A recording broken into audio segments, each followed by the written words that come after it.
Shalom, shalom, brothers and sisters. My name is Lewi. I'm one of the teachers at Congregation BINAH, CHOKMAH, BINAH. Welcome to Shabbat Night Talk. How's everyone doing out there? I hope that the Most High God of heaven and earth continue to bless each and every one of you, that the Creator continue to bless Yisrael scattered in the four corners of the earth, that the Most High God will continue to bring you joy, and even in our hard times, that the Most High God will continue to be with us, protect us, and guide us. Hallelujah. Hoping and praying that Yahuwah be with us all, even during these times that we go through. I know some of us go through tough times, and we pray and we hope that the Most High God be with us all. I pray for the sick in the nation of Yisrael. I pray for all you brothers and sisters who join us on a weekly basis, who continue to be with us, who continue to come on with us and share your ears, with us in order for us to teach you, knowing that we're not perfect. Banging visuals, but you can't hear me. Okay, just want to make sure. I got to get my engineer. YAH, they cannot hear. They say they can't hear. So, thanking the Creator of heaven and earth for wisdom, knowledge, and understanding. And sound is very low. Okay. They said the sound is very low. So, you got to turn it up somewhere. How about this? Try it out. Shalom, shalom. So everybody's saying that the audio is very low. Hopefully you can hear me now. Let me double check over here. Make sure that I'm getting audio. Make sure that there's some audio here. So the sound is very low. All right. Yeah, you got to turn it up somewhere. Okay. Shalom, shalom. All right now. So everybody's saying that. I think we're good now. Great. Beautiful. So, as you can see, trying to advance in a little bit of technology. I'm so grateful for my son, for my youngest son, Maozia, who always wants to take things to another level. I shoot an idea at him, and he gets it done in a day. So everybody thank Maozia for the new background, for the, advancement, for technology, and for wanting to do things. Everybody saying it's still low. Maozia, turn it up a little bit on the camera, on the microphone. Up there, look. Turn it up a little bit. I guess they're used to a certain kind of audio, and maybe I'm not yelling. All right, can you hear me? That's good. I mean, that should be good. That should be good. That should be good. Don't turn it up. Need to, I did connect this in that switch. So, thank you. That's courtesy of Maozia. This is it's a green screen, but it's not really a green screen. It's like a purple screen, and he made the contrast. So, Torah YAH for technology. Hopefully, from now on, I could bring you the lessons this way in a nice looking way. Thankful once again for my being Maozia, for having the knowledge and sitting down and watching enough videos in order to be able to do magic like this. So I'm thankful, Torah YAH.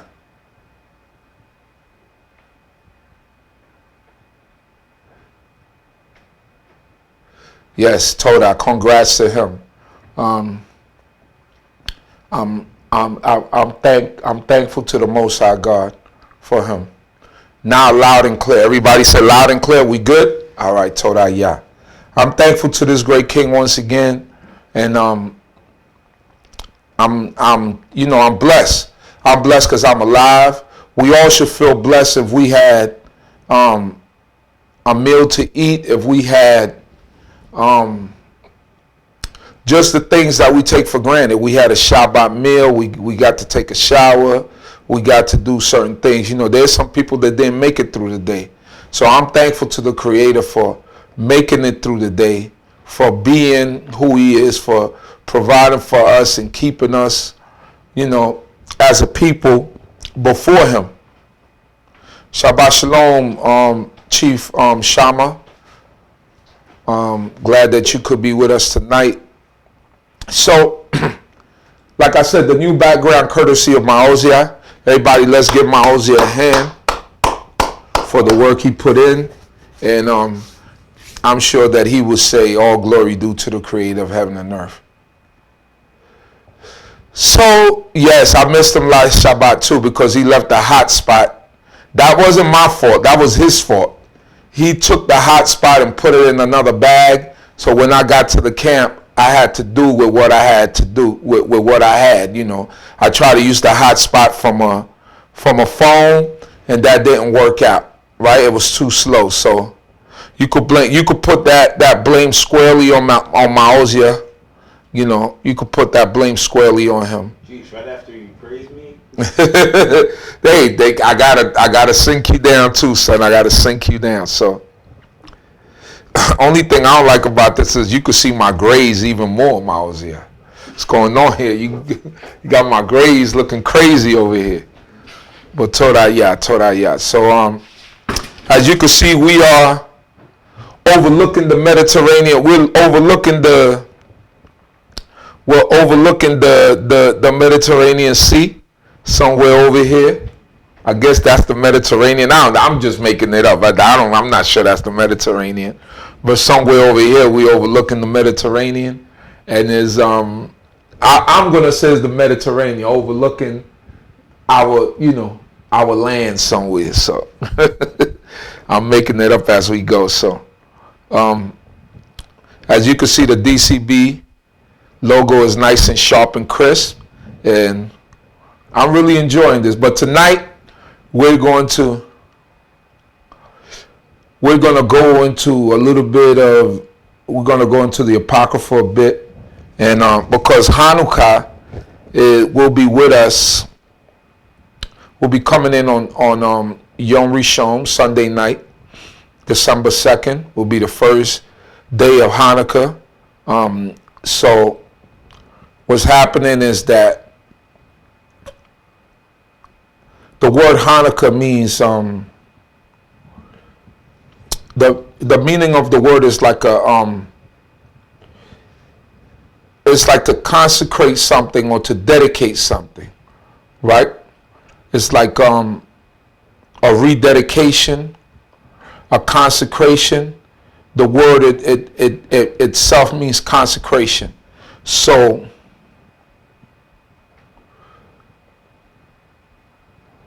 we observe this time and this season as a remembrance of the Syrians trying to destroy us, right? As a remembrance of the Syrians, the Seleucid empire with a wicked king by the name of Ptolemy IV, right? And no, not Ptolemy. What am I? I'm thinking about something totally different. Ptolemies is the ones in Egypt. Antiochus IV. Sorry, I'm starting out wrong. I'm tired. Antiochus IV, whose surname was Epiphanes, or like my brother Chief Benjamin said, he was also known as a madman. He was also known as a crazy person, right? So we are thankful to the Most High God that our forefathers were able to fight and they were able to survive the atrocities that were before them during that time.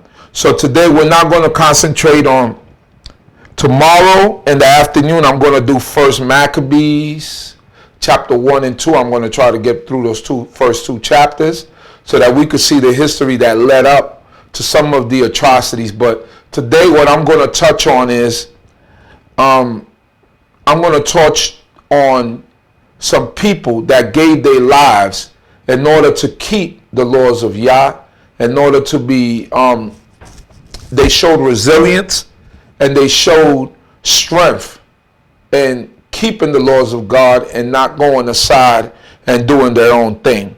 And keeping the laws of God, they gave their lives and they became martyrs in order to leave a history for us that are here today, to be able to show and understand that we must keep God's laws no matter what the situation, no matter what the calling. We must keep the laws, statutes, and commandments of the Creator.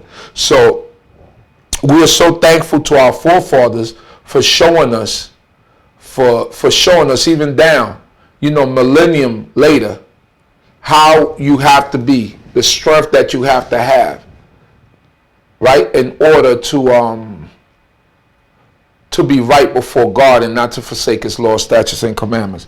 So first, I'm going to start out from the book of First Maccabees in the Apocrypha to give you an outline of what's happening and where we're at this point. So we're in the first book of Maccabees, chapter 1, verse 51. Verse 54, we're going to start from there. First Maccabees, chapter 1, verse 54, and then we're going to jump to Second Maccabees, chapter 6. It reads on this wise. Now on the 15th day of Kislev, in the 145th year, so we're in the month of Kislev right now. Right now, I want to give you the right date. We are this is like the 22nd day, right? This is the 22nd day. We're in the 23rd day of Kislev from when the sun went down, right? We're in the 23rd day of Kislev. Now on the 15th day of Kislev, in the 145th year, they erected a desolation sacrilege on the altar of burnt offering. They also built altars in the surrounding towns of Judah. So the desolation of sacrilege was a statue that was built of Zeus, right? And an altar that they built in dedication to him, and on that altar they sacrificed swine's flesh. This is what they did in Jerusalem, in the city of David. This is what was done, or what the people did in the sight of Israel, in the midst of Israel, in order to desecrate what was precious before us and what was dedicated before the Creator of heaven and earth. So this is what's happening at this time.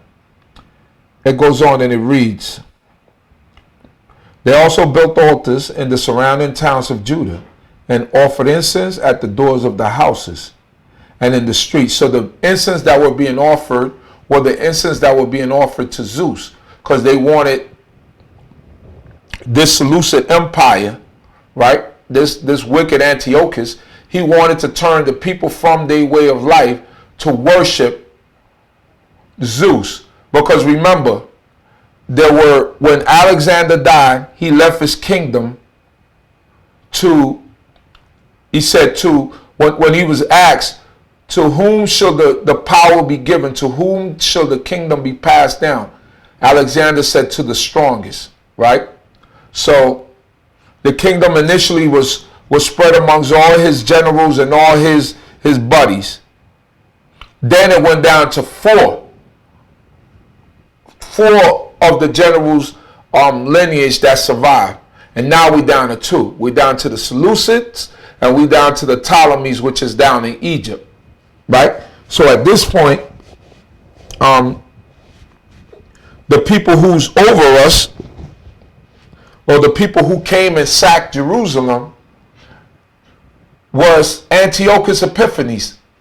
He came down to Jerusalem, he raided the temple, he shut it down. They built strong holes, made the people change their way of life, and did all these sort of atrocities before God's people and to God's people. So when they built this sacrilege, or this dedication to Zeus, it was something that they did in order to defy the true and living God, and there was something else that they did in order to bow our necks and to make us know that they were boss, or to try to make us understand that they were boss. So at this time, we'll continue to read verse 56. The books of the Lord that they found, they tore to pieces and burned with fire. Anyone found possessing the book of the covenant, or anyone who adhered to the laws, was condemned to death by decree of the king. So back then, if you were found with a book of the law, you were killed. That was the decree. If you was found with the book of the law, you were killed. All right, you were killed. It's just, someone asked, how can we observe Hanukkah if it wasn't commanded by the Most High? Very good question. And not everybody observes the days, but we also have days like Purim, which our forefathers called to remembrance. They're not holy days, but through history, we understand that these things happen. And all we do is commemorate the day. We don't do any type of, this is not a day where we gift give or we do anything like that. We don't turn it into a Hebrew Xmas, to try to appease our children because, the children in their schools are celebrating Xmas, so we got to give them something to counteract that. No, just like Purim is not the Hebrew Halloween. We do not do that. So it is a commemoration. It is days that our forefathers call, but it's true that is not a day that the Most High God commanded. But there's nothing wrong with having a celebration. It's like today, if we say this is going to be, some of us, if we live in neighborhoods, right, and they said this is Brownsville Day, or this is Weeksville Day, or this is Albany Day, Albany and Weeksville Day. They have it every year. It's a remembrance. Maybe something happened, or maybe somebody, there's a memorial tournament, like a basketball tournament. Somebody child passed away or something happened, and the people or the family carry on the mantle as a remembrance so that the person's name will never be forgotten, right? So they make a remembrance or a tournament every year at the same time. A lot of people do it like around Memorial Day and times like that.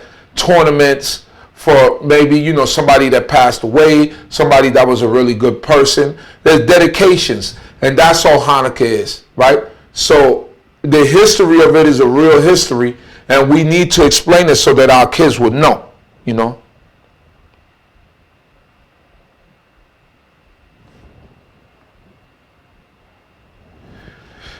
So it's not about any other stuff, no other fancy stuff or anything like that. We would never raise, my teachers never taught us like it was some, they just taught us the history of it. And they did specify to us that it wasn't no Israelite Christmas, no Xmas. And we, as the congregations that I came from, we never taught it that way, as if it was some type of Xmas for us or anything like that. No, it's not like that. It's just a remembrance. It's a rededication. It's a dedication of that altar, rededication of the temple, and the things that went into it because it was destroyed. All right, so I hope that explanation was good enough. Verse 58. They kept using violence against Israel, against those who were found month after month in the towns. On the 25th day of the month, they offered sacrifice on the altar that was on top of the altar of burnt offering. So they offered sacrifice on the altar that was on top of the altar of sacrifice of burnt offering. That means they went directly on top of the altar that was created to make sacrifices to our God, just to add insult to injury. And that's where they were making sacrifices with the swine's flesh to Zeus. It says on the 25th day of the month, verse 60. According to the decree, they put to death the women who had their children circumcised. So there were some of our mothers that were still resolute to do God's law, and they still circumcised their children. And if they found them, they killed those children. It says here, and their families and those who circumcised them, and they hung the infants from their mothers' necks. So they tied up the mothers, held them still, and they put a noose around the mother's neck, but a noose that will hold the little infant babies and the babies off their mother so that they could feel it even more. This is how cruel these Syrians were. This is how cruel these people were. This evil Antiochus Epiphanes. It says here,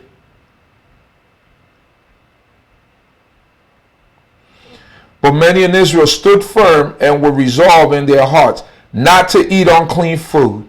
They chose to die rather than to be defiled by food or to profane the holy covenant. And they did die. Very great wrath came upon Yisrael. So that's where we're going to pick it up from 2 Maccabees chapter 6. Keeping in mind that many died because they refused to eat unclean food. They refused to eat the swine's flesh. All right? So this is where we're going to at this point.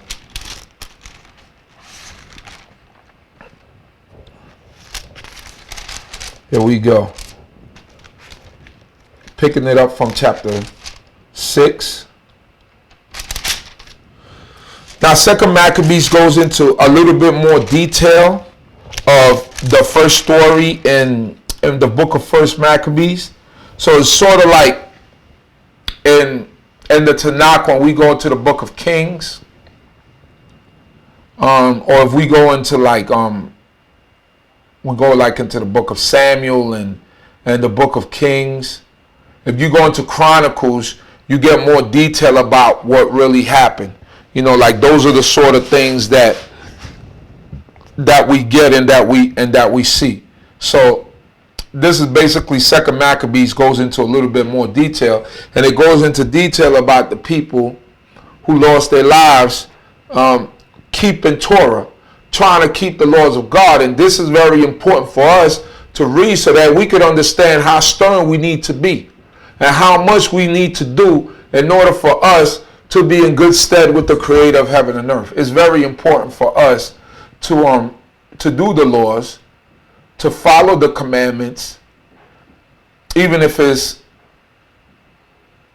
our lives that depend on it. I know it's very difficult to hear that, but there's some people that were resolute not to do anything to forsake the laws of God, right? So this time is very important, and that's why during this season we always, we retell this history. We retell these stories in order for us to understand and know that Yah is king and that our forefathers went through a lot in order for us to be here today. So let us pick it up from 2 Maccabees chapter 6, starting from verse 1. Hallelujah. Not long after this, the king sent an Athenian, right?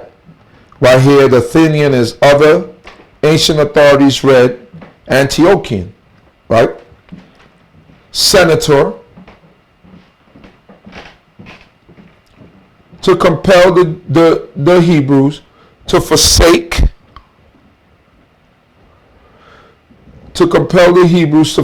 the laws of their ancestors and no longer to live by the laws of God. So send people down there. Listen, y'all guys been living it up. Y'all guys been doing this stuff. Listen, give up that old religion of yours. We want you to worship Zeus. We want you to be Hellenized, because at this point in time, Alexander's or Greek, the Greek way of living was in style, right? Just like today, most people are adopting to a Western society way of life. Well, back then, Alexander he went from Greece all the way to the Indus River. He conquered all the Middle East, parts of Europe. He conquered parts of Europe, parts of Asia, parts of the Middle East, parts of Africa. He was known as the king of the world at that point, as far down as he could go. And he died at 33 years old, trying to get into India, right? Got to the Indus River, and then he passed away. right? He came down with some type of fever. Some people say he was poisoned. Some people say he came down with some type of fever. Whatever it was, he died. He conquered, right? And Alexander, as a strategist, what he did was he allowed people to keep their religion. But in keeping their religion, he also influenced them in some of his ways and on Greek customs, right? That's why you see there's a lot of cities throughout the East. In Egypt, in Egypt, they got a place called Alexandria, right? They said that his body was taken to down there to Alexandria, to one of those cities down there, and he was buried in Egypt. And you got all in the East and all in certain parts of Asia, towns that were named after him because he conquered, right? So the people were pretty much Hellenized. The people that came underneath him or that came from him had the Greek custom because, I mean, genetically there were Greeks that just spread out and then they settled in other areas and in other parts of the East, and they just became rulers of that part of the East. And now we got generations of their children that are in charge. So now somebody was set down to our towns in order to Hellenize the people, to make the people accept this new religion and to worship Zeus. It says here, also to pollute the temple in Jerusalem and to call it the temple of Olympian Zeus. So now we want to replace your temple in Jerusalem is no longer the temple of the Most High, but now is the temple of Olympian Zeus. We want this temple. This temple is Zeus's temple, right? And this temple is going to be dedicated for the worship of Zeus. No longer will it be dedicated for the worship of the Most High, Yahweh. And to call the one in garrison the temple of Zeus, the friend of strangers, as did the people who lived in that place. So now they wanted to call every place where we worship the Most High God, they wanted to call it the temples of Zeus. No longer will it be a temple of worship to the Creator, to Yahweh. Now it will be a temple of Zeus. And it reads on. Harsh and utterly grievous was the onslaught of evil, for the temple was filled with debauchery, reviling by the Gentiles, who dallied with prostitutes and had intercourse with women within the sacred precincts, and besides brought in things for sacrifice that were unfit. So this is what was going on. They was totally desecrating the temple. They were having sex with temple prostitutes because this was part of a lot of heathenistic customs that even the Egyptians had it, where they had temple prostitutes. The Most High God speaks about it in our Tanakh, where it talks about the Quadesha, right? Those were temple prostitutes that lured in men, right, to come and worship their God through sex. And this was part of the rites of a lot of old religions, right? Old pagan religions. That's what happened with us in the instance of with the Midianites and with the Moabites, right? When with the whole situation with Balak and Balaam, right?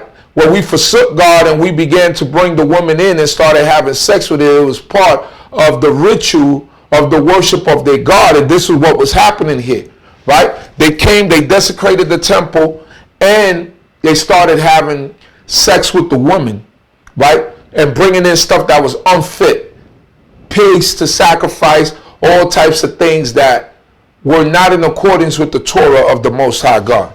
And it goes on and it says, the altar was covered with abominable offerings that were forbidden by the laws. You see, that's the swine's flesh. People could neither keep the Shabbat nor observe the festivals of their ancestors, nor so much as confess themselves to be Jews. So we had to hide our identities. We had to hide the fact that we were Israelites. And you better not be caught talking about you going to observe the Shabbat. You better not be caught talking about you coming down to Jerusalem to make offerings on the holy days. This was the state of our people and the state that we were under. And all this was of our own because we always forsake the Creator. This is what was happening.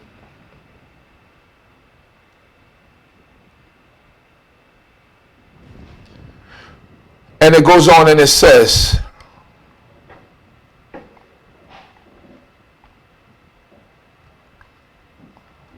I guess my Havaret is not on yet, so I got to watch over the room. Sorry about that. It goes here and it says, verse 7, on the monthly celebration of the king's birthday. So they used to celebrate the king's birthday on a monthly basis. The Jews or Israelite were taken under bitter constraint to partake of the sacrifices. And when a festival of Dionysus was celebrated, they were compelled to wear wreaths of ivy and to walk in the procession of Dionysus. Right? So let's see who this Dionysus was.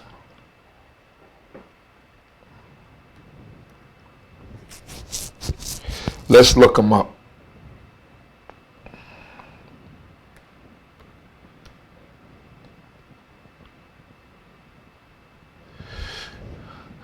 Dionysus is the god of the grape harvest, wine making and wine, of fertility, ritual madness, religious ecstasy, and theater in ancient Greek religion and myth.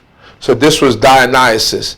He is the god of fertility, of basically of grapes, you know, grapes and things of these natures. Or fruits of that nature were looked at as aphrodisiac in the ancient world, right? So is the whole freaky thing behind it, ritual of madness, religious ecstasy. This was all in concert with what they were doing during this time, which was debauchery, which was having sex. And every month they used to celebrate on the day that the king was born, they used to celebrate his birthday every month. Right? And these were the kind of rituals that they did. It says, and they were compelled to wear wreaths of ivy to walk in the procession in honor of Dionysus. So you know the wreaths that they give you in the Olympics? They were compelled to wear that. They probably had to wear the toga like the Greeks wear. They made them look like Greeks. And they made them walk around and they made them convert to the religion of the Greeks. At the suggestion of the people of Ptolemaios, a decree was issued to the neighboring Greek cities that they should adopt the same policy toward the Jews and make them partake of the sacrifices, and should kill those who did not choose to change over to Greek customs. One could see, therefore, the misery that had come upon them. For example, 2 women were brought in for having circumcised their children. They publicly paraded them around the city with their babies hanging at their breasts, and then hurtled them down headlong from the wall. So, like we read in chapter 1, it didn't go into detail. It said they hung the babies off the mother's necks, but they didn't tell you that they paraded them while the babies were dead, hanging off their necks, and then they threw them off. They threw them headlong off of a cliff so that they could die.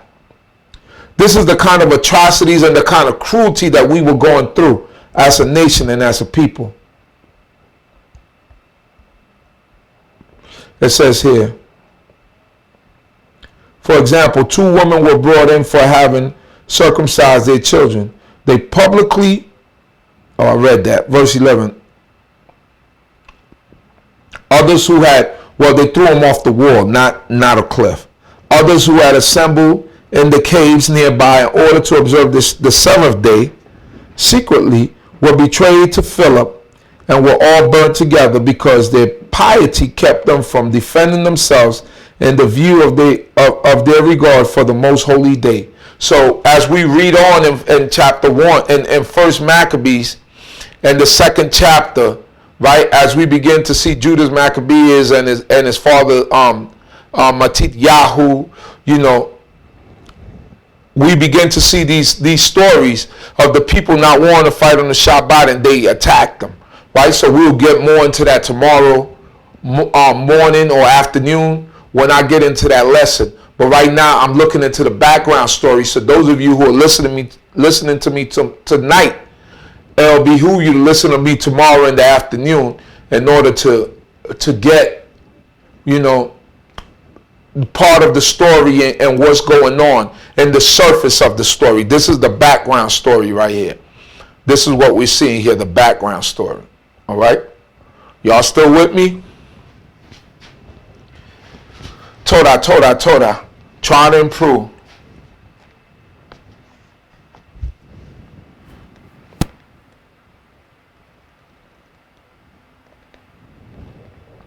It says here,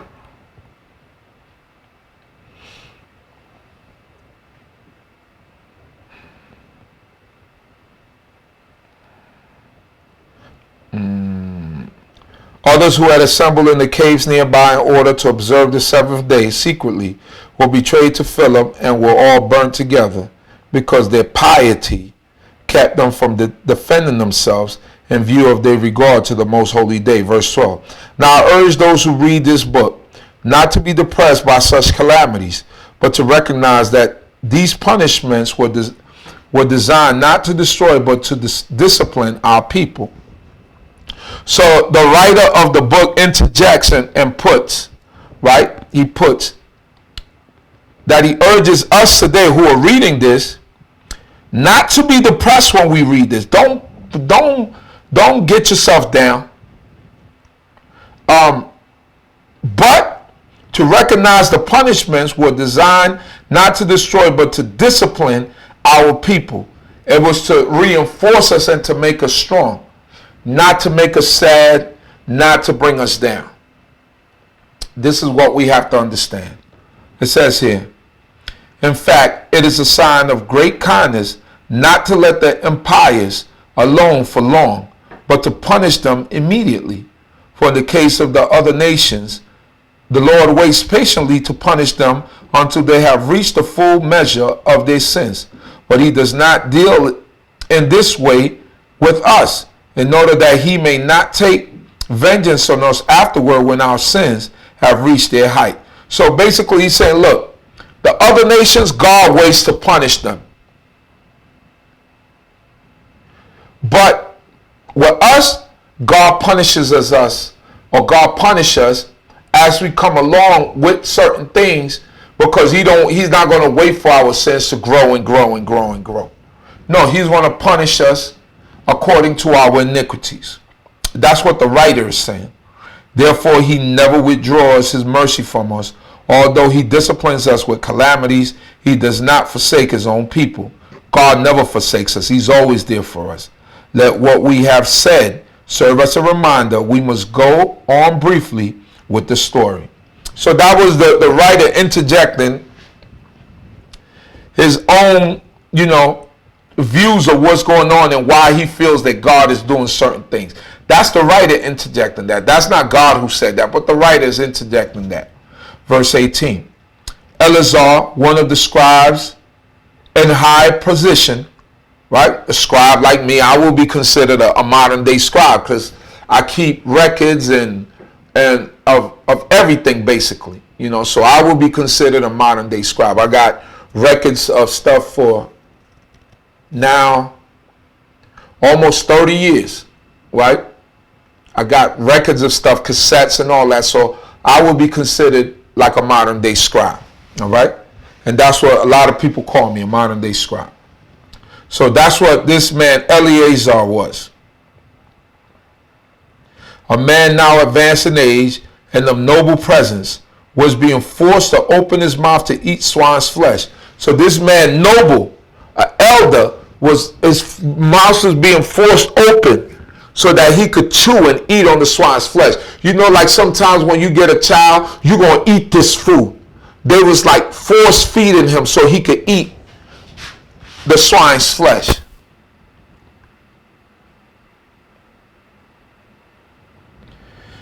it says here,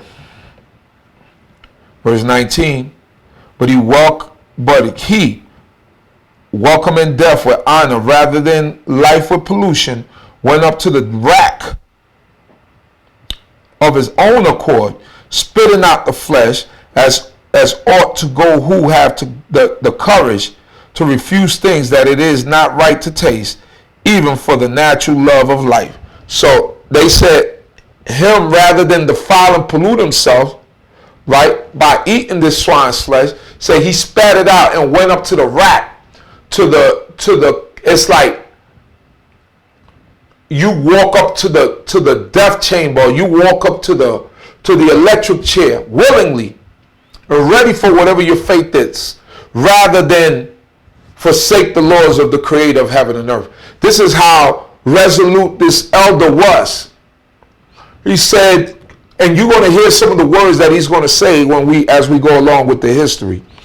It reads here, those who were in charge of that unlawful sacrifice took the man aside because of their long acquaintance with him, and privately urged him to bring meat of his own providing, proper for him to use, and to pretend that he was eating the flesh of the sacrificial meal that had been commanded by the king, so that by doing this he might be saved from death and be treated kindly on account of his old friendship with them. So obviously he knew these wicked ones, right?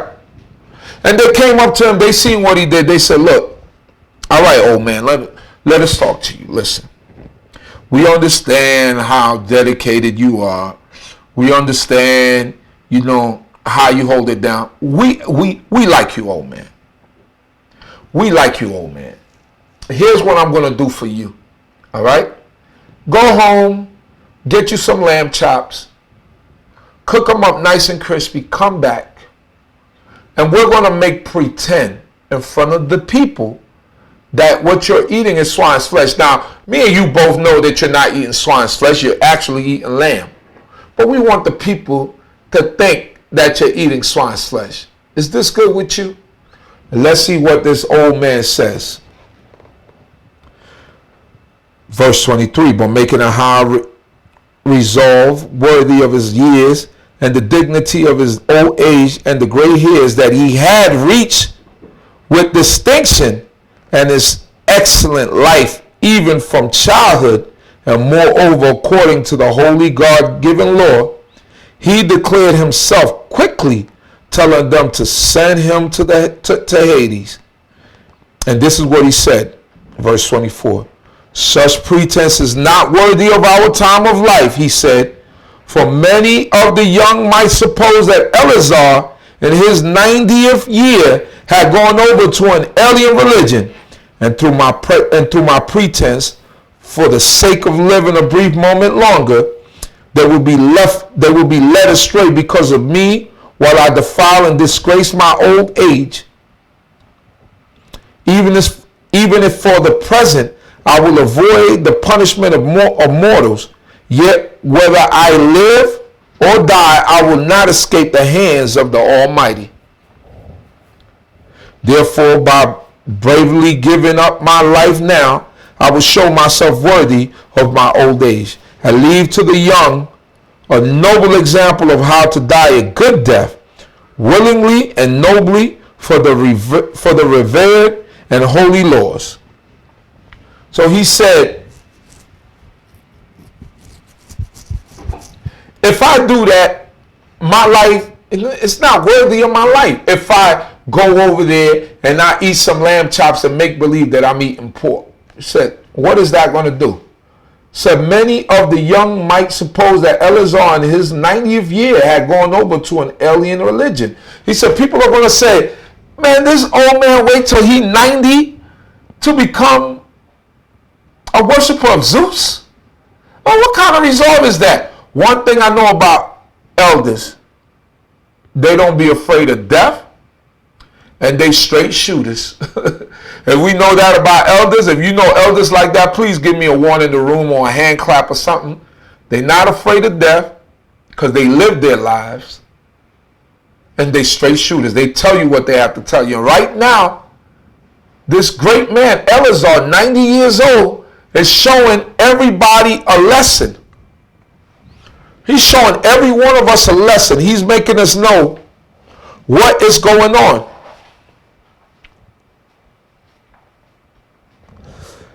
It says here, and through my pretense for the sake of living a brief moment longer will be led astray because of me, will I defile and disgrace my old age? He said, because I want to live a year or two longer. I'm old already.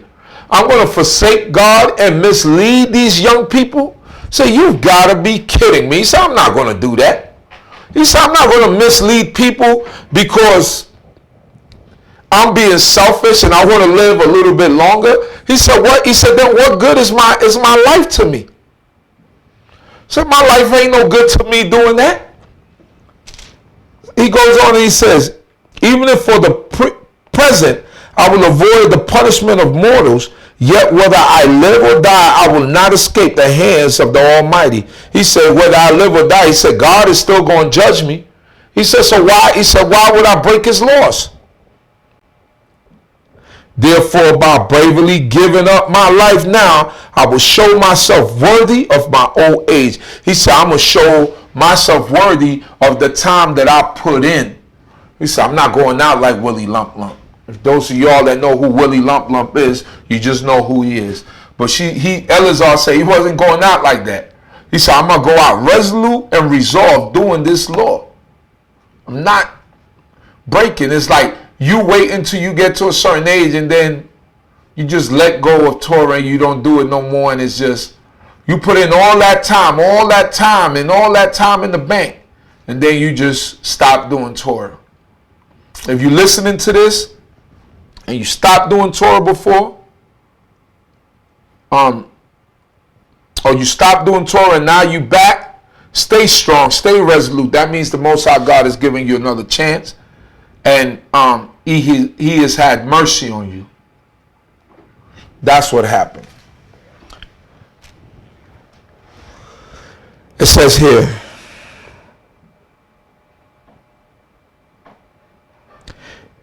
and leave to the young a noble example of how to die a good death willingly and nobly for the revered and holy laws. Because best believe, if Eleazar would have took the initiative, if this elder Eleazar would have took the initiative and said, you know what?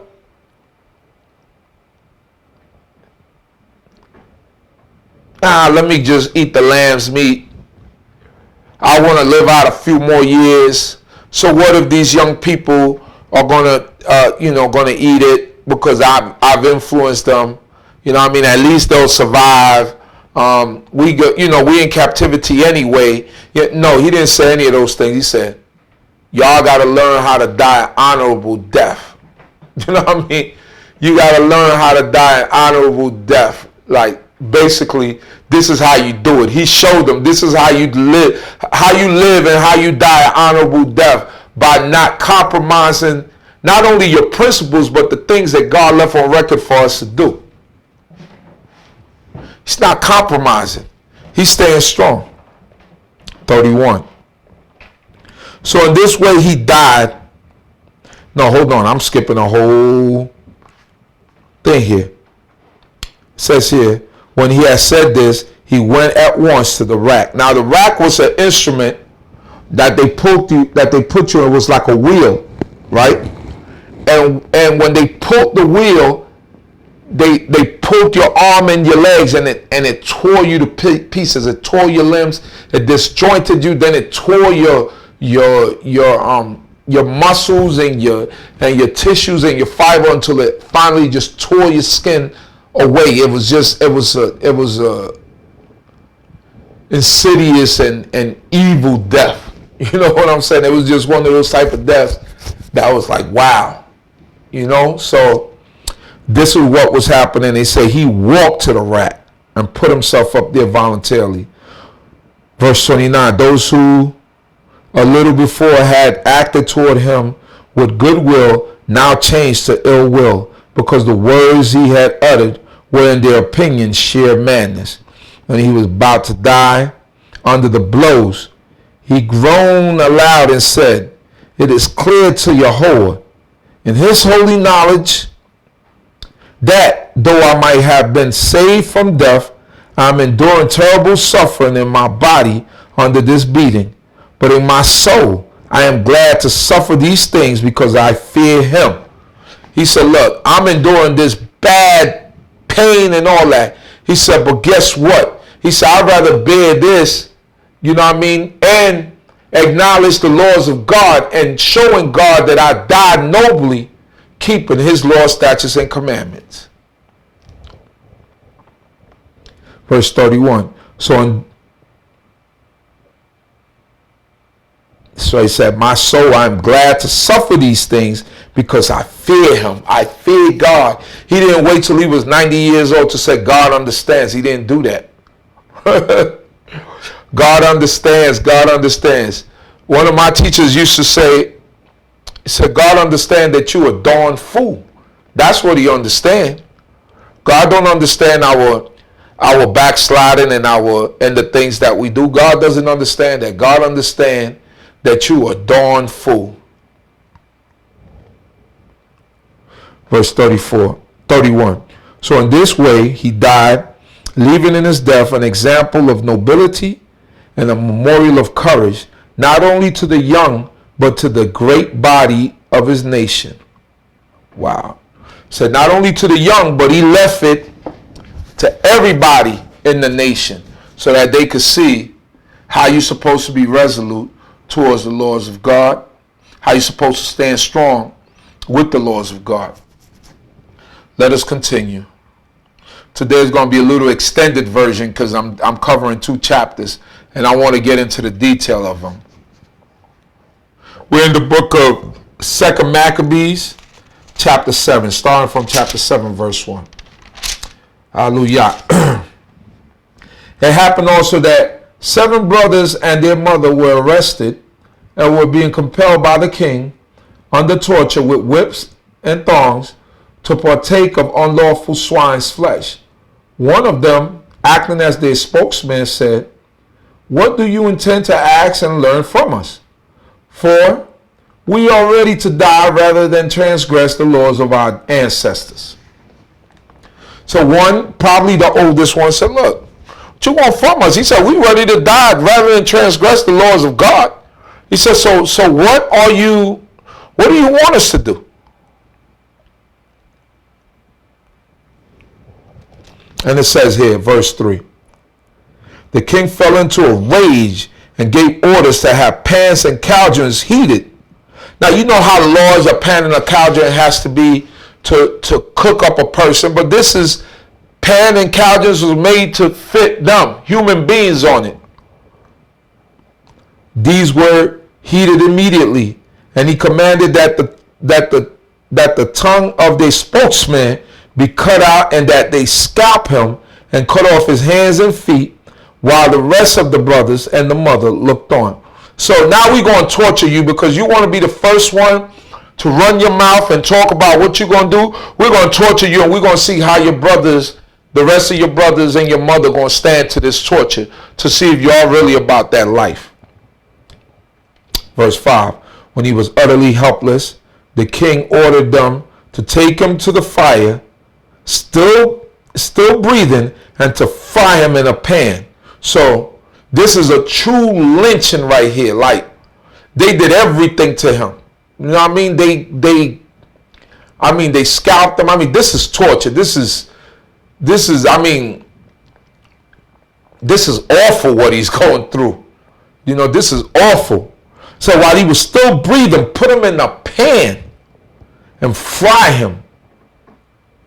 When he was utterly helpless, verse 6. And to fry him in a pan. The smoke from the pan spread widely, but the brothers and their mother encouraged one another to die nobly, saying, Yahweh God is watching over us, and in truth has compassion on us.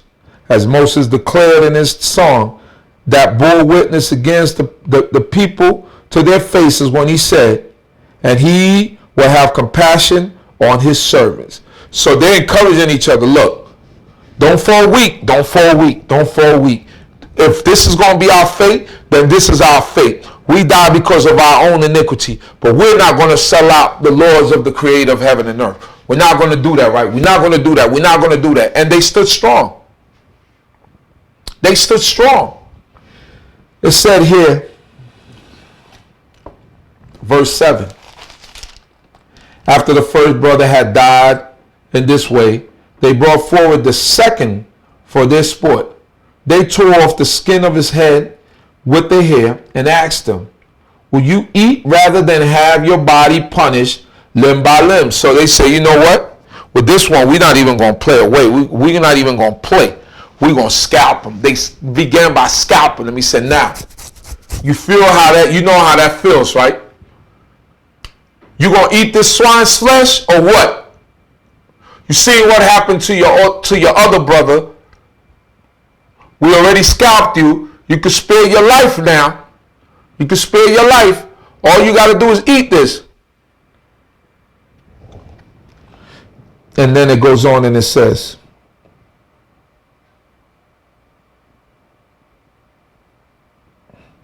he replied, verse 8, he replied in the language of his ancestors and said to them, lo, he said no, right? He responded in Hebrew. Therefore, he in turn underwent tortures as the first brother had done. So they put him through the same torture as his first brother. Verse 9, and when he was at his last breath, he said, you accursed wretched, you dismissed us from this present life, but the King of the universe will raise us up to an everlasting renewal of life because we have died for his laws. So one thing we got to understand, God never promised us a life after death. What's happening here is that we were already Hellenized. Just like in America, we've been Christianized. But there were some people that held on to the customs, but the Hellenistic customs had already, an idea and thought had already seeped into the fabric of our culture. You never hear God say that there is something promised after death. No. Now, what happens after you die, I don't know. The only thing that I'm sure of is that it says the body go back to the earth, right? And the breath go back to him who gave it, right? So I know some people make reference to something happening after death, but I'm not sure I can give that detail. You know what I'm saying? And I know in this period that the people have been Hellenized, right? Although some people were resolute to keeping Torah, but some of those ideologies had already seeped through our people, and we were already following a lot of that stuff. So those are the things that we have to keep in mind. So when he says this is coming from that. I mean, it's still bravery. He's still strong, but we begin to see the people's cultures seep into us. Verse 10. After him, the third was the victim of their sport. When it was demanded, he quickly put out his tongue and courageously stretched forth his hands and said nobly, I got these from heaven, and because of his laws I disdained them, and from him I hope to get them back again. As a result, the king himself and those with him were astonished at the young man's spirit, for he regarded his sufferings as nothing. So the third one came out like, look, cut my tongue out, cut my hands. He said, this means nothing to me. He said the king was just amazed at his bravery, that they stepped up like that. People usually don't have that kind of resolve. You know, this is a testament to their mother. You know, a mother could make you or break you, you know. Your mother is usually your first teacher. Your mother is the one that puts the discipline and things into you. And then if you have a two-parent home, then your father comes along and reinforces really what your mother is teaching you. And then you get to a point in life where you start looking at your father and you need your father and you get that father. Because I don't subscribe to the ideology that a woman could teach you how to be a man. A woman cannot teach you how to be a man because she doesn't know how to be a man. Now, a woman could raise you in a righteous manner, in a good manner, but being a man is something that you're going to have to learn either on your own, or if you got a male figure, maybe an uncle, a grandfather, somebody around you that teaches you how to be a man, because your mother can't tell you how to be a man. You know what I mean? Your mother can't tell you about a nocturnal emission because she's never had one. Just like a father can't tell a daughter about a menstrual cycle because he's never experienced one.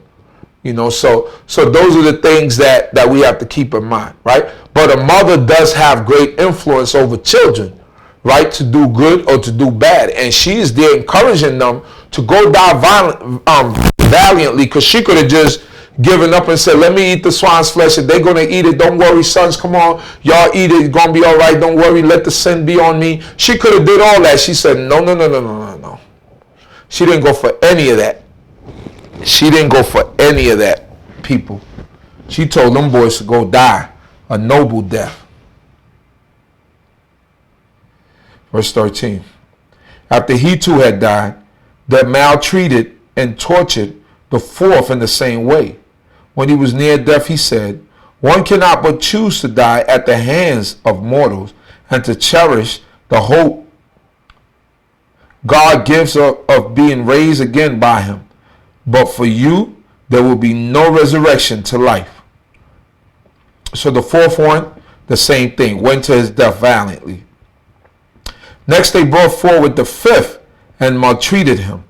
But he looked at the king and said, so all these guys are getting tortured, they're getting beat up, they're getting scalped, all these things are happening. But they still have the resolve and the strength to say certain things. But he looked at the king and said, because you have authority among mortals, though you also are mortal, you do what you please, but do not think that God has forsaken our people. Keep on and see how his mighty power will torture you and your descendants. So he's basically telling them, you think you're getting away with doing this to us, to God's people. He said, but God, he said, our God is a God of vengeance, and he's going to get you back, and he's going to get your people back. Basically saying, you might do this to me now, and you might get away with it, but when my father gets to you, it's all over. It's a wrap. And that's what basically he's telling them. My father gets to you, it's a wrap for you. You know, you better move to Alaska and dress warm. You know what I mean? That's what he basically telling them. When God gets to you, it's a wrap for you. Verse 18. After him they brought forward the sixth, and when he was about to die, he said, do not deceive yourself in vain, for we are suffering these things on our own account, because our sins against our own God. Therefore, astounding things have happened, but do not think that you will go unpunished for having tried fight against God. So the sixth brother said, look, we're not dying because of anything else but our own iniquities. He said, but you can't, your arms is too short to box with God. And when God touches you, he got a one-hitter quitter. He's going to knock you out. He's going to knock you out. He's going to knock your people out. Resolute, strong, not flinching, not stepping to the side.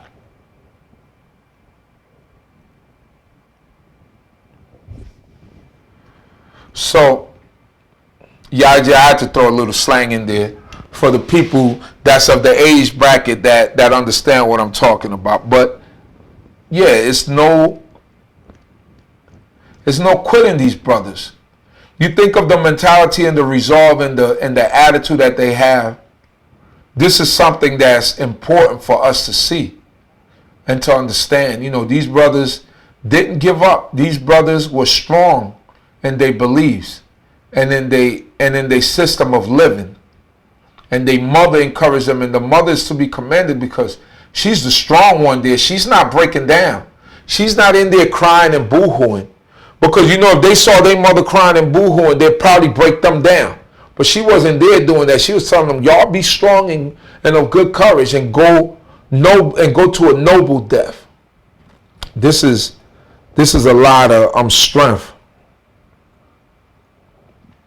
Verse 20, the mother was especially admirable and worthy of honorable memory. Although she saw her 7 sons perish within a single day, she bore it with good courage because of her hope in Yahweh. She encouraged each of them in the language of their ancestors. Filled with the noble spirit, she reinforced her woman's reasoning with a man's courage and said to them, so she reinforced her woman's reasoning. What they basically saying is a mother is going to be emotional if she see her children dying, And I was looking at this video today. It was about children that have been sentenced to life in prison, right? Some of these kids have done atrocious acts, 15, 16, murdered people, going into people's houses, robbed them, killed them, do all types of stuff. And when they go to court and they day of sentencing come, judge hit them with life. And almost in every occasion, every video that I saw, there's a woman screaming in the background. The mother causes the children to cry. Although they murderers, stone cold murderers, they break down. Some of the kids faint. Some of the mothers, pass out and faint and scream and yell and just start crying, sobbing uncontrollably. Some of the inmates start crying while the mother's crying because they getting put away forever. That's how mothers react when they get their children taken away from them, forever. Now she's witnessing her children being slaughtered and dismembered and tortured. And they say she had to put on a man's courage. Now, I don't know what a man's courage is, but if a man see his 6 sons die, I believe that 90% of them might shed a tear. Maybe 99.9% of them might shed a tear if you see all your children die right in front of you. You know what I mean? But we understand what it's saying, that she had to reinforce herself in order to encourage them to go die and don't forsake God. You understand? And this is what was happening at this time. It says here,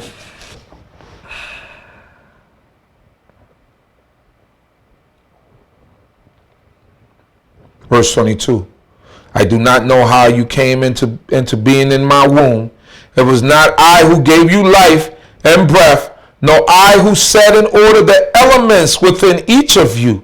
Therefore, the creator of the world, who shaped the beginning of humankind and devised the origin of all things, will in his mercy give life and breath back to you again, since you now forget yourselves for the sake of his law. So like I said, we were already Hellenized, and there were certain things that we already started to incorporate into our way of thinking and into our way of life. And life after death was one of them, or some sort of resurrection, right? Verse 24. Antiochus felt that he was being treated with contempt. This is Antiochus Epiphanes, the wicked one, right? And he was suspicious of her reproachful tone. The youngest brother, being still alive, Antiochus not only appealed to him in words, but promised with oaths that he will make him rich and enviable if he would turn from the ways of his ancestors, and that he will talk, and that he will take him for his friend and entrust him with public affairs. Since the young man would not listen to him at all, the king called the mother to him and urged her to advise the youth to save himself. After much urging of his part, she undertook to persuade her son, but leaning close to him, she spoke in their native language as follows, deriding the cruel tyrant. So now Because the king is being made a mockery of. He's being mocked. He feels like, you see, narcissists, and he was a narcissist, don't like to be embarrassed, or don't ever want to feel like they're wrong, or don't ever feel like they're wrong. So this is embarrassing to him because he figured with his torches that somebody would have already given in. So now he gets to the last child, to the seventh child. He said, look, all right, this is becoming embarrassing. Let me talk to the mother. Look, let's talk to your son. You know, I tried to talk to him. I told him I would make him rich. I'll make him the head of affairs. I'll do this for him. He's not listening. Please talk to him. Do you really want to lose all your sons in one day? You don't want that their father's generation be carried on? Mommy, can you please talk to them? Please talk to this boy so that we could spare his life. All right? Listen, we're going to make him a ruler in this town. He's going to be like a governor in this town. So please talk to him so that he could do it. So she said, okay, I'm going to talk to him. And sarcastically, she said, son, go ahead. Do what you got to do. Son, go ahead. Eat that swine's flesh. But then they said she leaned into him and started speaking to him in the language that Antiochus didn't understand. Started talking to him in Hebrew. He didn't understand that. And what was she telling him? Let us read.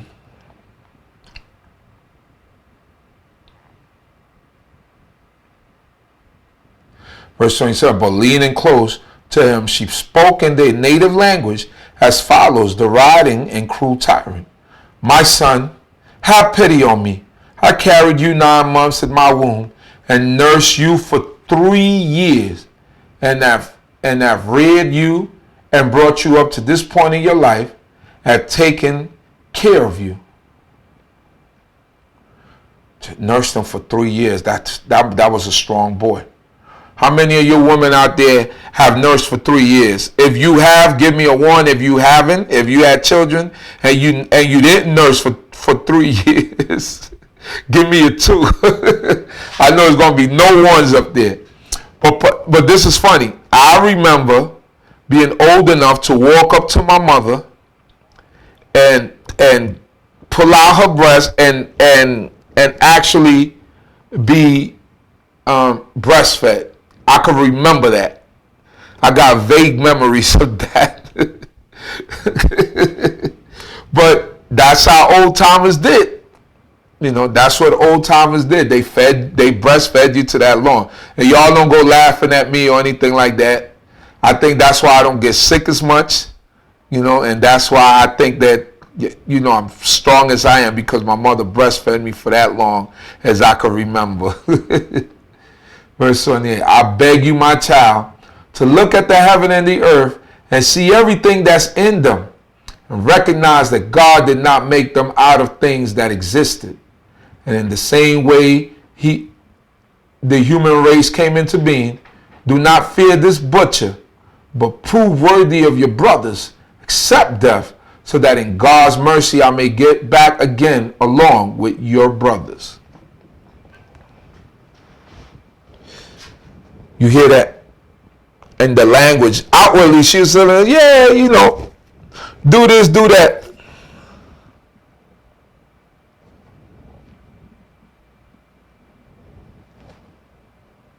Yeah, do this, do that. Yeah, do this, do that. But in that language that he understood, that she knew Antiochus didn't understand, he said, go to your death valiantly, son. He said, go die valiantly. Verse 30, while she was still speaking, the young man said, what are you waiting for? This is what he told Antiochus, what you waiting for? You see that valor, what you waiting for? He says, I will not obey the king's command, but I obey the command of the law that was given to our ancestors through Moses, which is the law of God. But you who have contrived all sorts of evil against the Hebrews will certainly not escape the hands of God. for we are suffering because of our own sins. And if our living Lord is angry for a little while to rebuke and discipline us, he will again be reconciled with his own servants. But you, unholy wretch, you most defile of all mortals, do not be elated in vain and puffed up by uncertain hopes. When you raise your hand against the children of heaven, you have not yet escaped the judgment of the Almighty, all-seeing God. For our brothers, after enduring a brief suffering, have drunk of ever-flowing life under God's covenant. But you, by the judgment of God, will receive your punishment for your arrogance. I, like my brothers, give up body and life for the laws of our ancestors, appealing to God to show mercy soon to our nation, and by trials and plagues to make you confess that he alone is God, and through me and my brothers to bring to an end the wrath of the Almighty that have justly fallen on our whole nation. The king fell into a rage and handled him worse than the others, being exasperated at his scorn. So he died in his integrity, putting his whole trust in Yahweh. Last of all, the mother died after her sons. Let this be enough, then, about the eating of sacrifices and the extreme tortures. Hallelujah.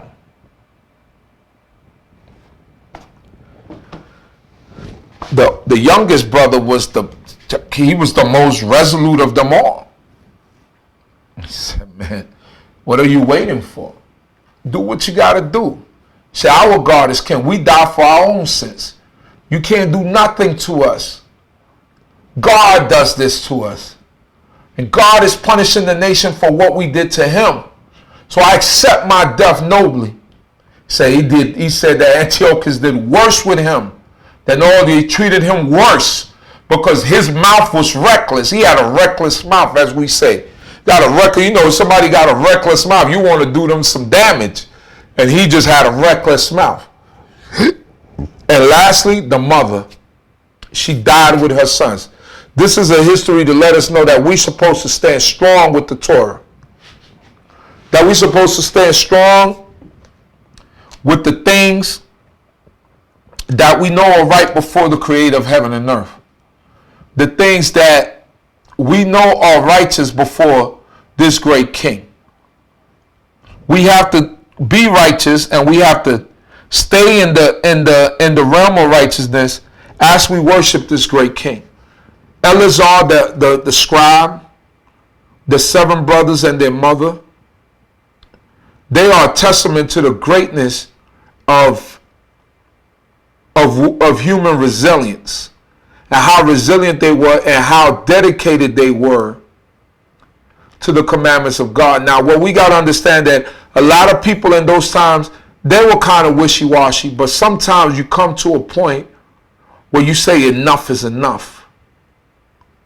And I'm going to stand up for God. And that's what these people did. And it's an example of courage, of trusting the Creator, and in this season of consecration, of dedication, when these wicked Syrians came down and did what they did. These wicked, low morality people or low morals people came and did what they did. Our forefathers stood and fought and were resolute and were strong in their convictions. May the Most High God bless us all. Thanking the Most High God for this history. Thanking the Creator once again for giving my son the knowledge to do this beautiful background. I really appreciate him. And I'll say this, I'll leave off by saying this. It's important to pass down to your children certain things, right? All of my children basically have something they have some type of skill or something that I picked up as a hobby. They picked it up and took it further, From them just seeing me and observing me and doing certain things, they've taken it further. So it's a blessing. I thank the Most High God. thanking the Creator for all of you who've joined us tonight. Thanking the Creator for this holy Shabbat day. And I'm trying to give my son a cue to come down and help me so we can shut this down. So once again, giving glory to the Creator of heaven and earth. I hope that everybody has a beautiful night's sleep. Hoping that everybody stays in the spirit of the Shabbat day, in the spirit of the Most High. Don't let anything detract you. Don't let anything get in your mind. Don't get into arguments with spouses. You know you got to go to Shabbat services and things of this nature. Let us all stay strong. Keep the adversary outside of our situation. And may the Most High God bless us all. Remember, we'll be back again, 11 a.m. Eastern Time on this same channel. Doing the, our portion for the day and all the things that are set aside for the Shabbat day. Shalom, shalom. May the Most High God bless each and every one of you. Shalom Aleichem.